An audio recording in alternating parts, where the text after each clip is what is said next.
Hello guys! Hello! This is for Libra. Welcome dito sa ating channel, Kapalaran 888. Welcome! Alamin natin ko ng messages, vibration, gabay, energy para sa lahat ng Libra. Okay, Libra. Please comment down below if you resonated sa lahat ng Libra. Okay, this is the last week of November 2025. First card natin, Libra, is Two of Wands. This is about duality. Choices and options. Meron kang posibleng pinagpipilian sa linggong ito. Meron kang pinag-iisipan. It's either your previous job or your old job or new plan or kung ano pa man siya. Okay, so Nine of Swords. So, yun. Mayroon ditong Librang hindi makatulog sa gabi. Hindi makatulog sa gabi sa sobrang pag-iisip. Hindi niya alam kung ano yung gagawin niya. Hindi niya alam kung ano yung bang sitwasyon ang susundin niya. There's a Death card and Page of Cups. So, nakikita ko sa'yo dito, meron ditong Libra na medyo nai-stress siya kung makikipaghiwalay ba siya or itutuloy niya yung relationship. Kaloka ka. Three of Cups and then Five of Wands. So, nakikita ko sa'yo dito, Libra, na may posibilidad na may mga pag-aaway, may gulo. So, pwedeng may mag-aaway na magpapamilya, merong mag-away na magbiyanan, may mag-away na magnanay, magtatay, magkakapatid, mag-asawa, boyfriend, girlfriend, or kung sino man siya. Okay, the Tower. So, kung ikaw ay imbitado ka sa isang okasyon, birthday celebration, wedding, or wedding anniversaries, or kung ano pa man, you need to be careful kasi pwede kang maka-encounter ng tao na doon kayo magsagutan, doon kayo magkaroon ng enkwentro, pwedeng magkaroon kayo ng hindi magandang pagkakaunawaan. Okay. So, let's check. Alright, Libra.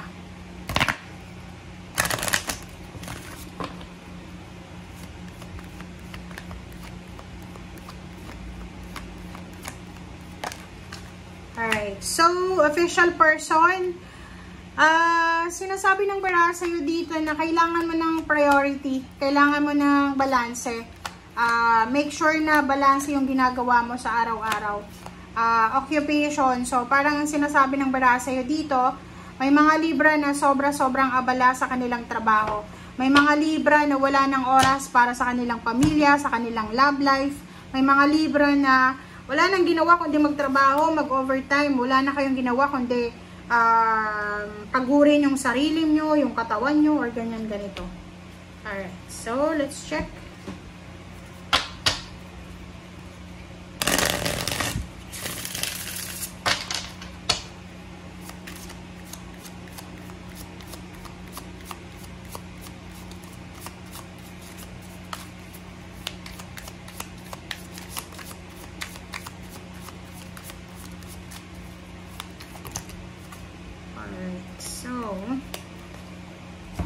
You have 4 cards here. Ace of Wands. Sinasabi ng bara sa'yo dito, Libra, yon. O, 3 yon eh. ba? Diba? Parang etong Ace of Wands na to, tsaka Knight of Wands, isa lang yung message nila na sinasabi sa'yo, Libra, na this is the perfect timing na gawin mo kung ano yung gusto mo. Kumbaga, kung gusto mong mag-travel, gusto mong magkaroon ng relationship, gusto mong magkaroon ng pagbabago, take action daw on your ideas.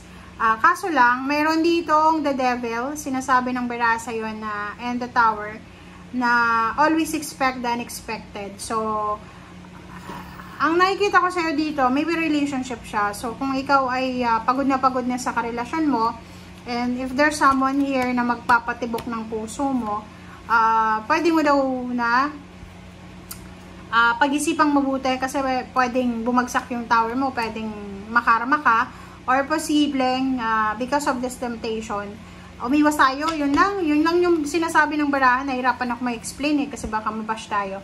So, dito sinasabi ng baraha, love life, kung may asawa ka, boyfriend, girlfriend, iwasan mo yung third party na yan kasi pwedeng bumagsak yung foundation mo, karmahin ka. And sinasabi ng baraha sa'yo dito na yung iba naman sa inyo dito sa trabaho, kung may trabaho ka na, kung may nag-o-offer pa sa'yo ng ibang trabaho, pag-isipan mong mabuti. Kasi pwede kang magsisi sa bandang huli. Pwedeng instead na pera yung makuha mo, problema yung nakuha mo. Alright? Okay. Let's check, Libra.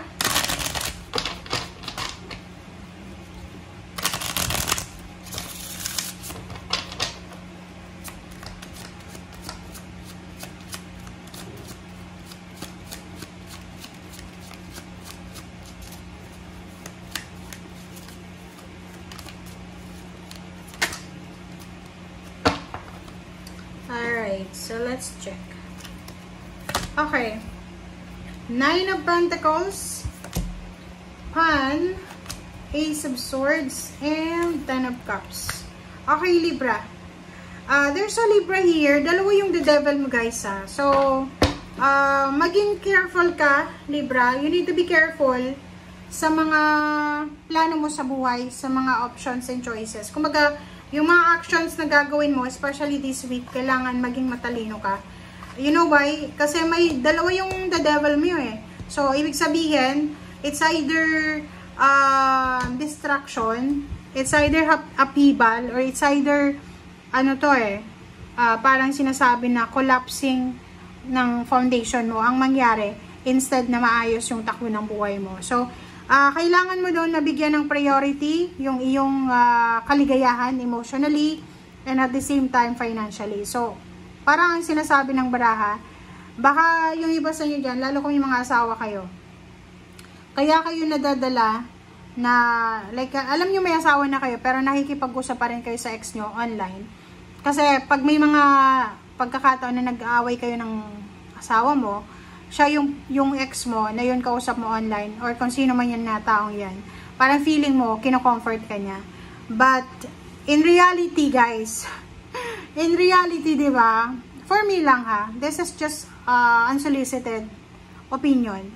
Sa mag-asawa, di ba, pag may problema tayo, dapat pag-usapan natin pareho, tayong dalawa. Hindi natin, kahit nga magulang hindi natin pwedeng isangkot dyan na magsumbong ka sa biyanan mo, sa kaibigan mo, sa best friend mo.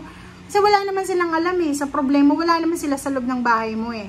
So, kung may mga issues kayo ng karelasyon mo, kayo lang dapat. Kahit nga anak natin, hindi natin pwedeng isangkot. Okay? So, wag din natin gamitin yung anak as a blackmail, parang ganon, or anong tawag doon, leverage, para sa mga issue natin na mag-asawa, boyfriend, girlfriend, or live-in. And, yun, ayusin yung dalawa, kung ano yung issue.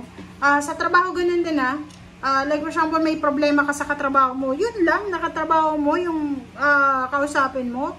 Or, kung yung problema mo sa boss mo, wag mong anoin. Yung parang sa iba nila malalaman kasi hindi yun maganda. Alright, so thank you for watching, guys. Kasi baka yung plano mo is maayos. And dalawa yung distraction dito na tower. So, pwedeng masira. Okay? Thank you. Bye!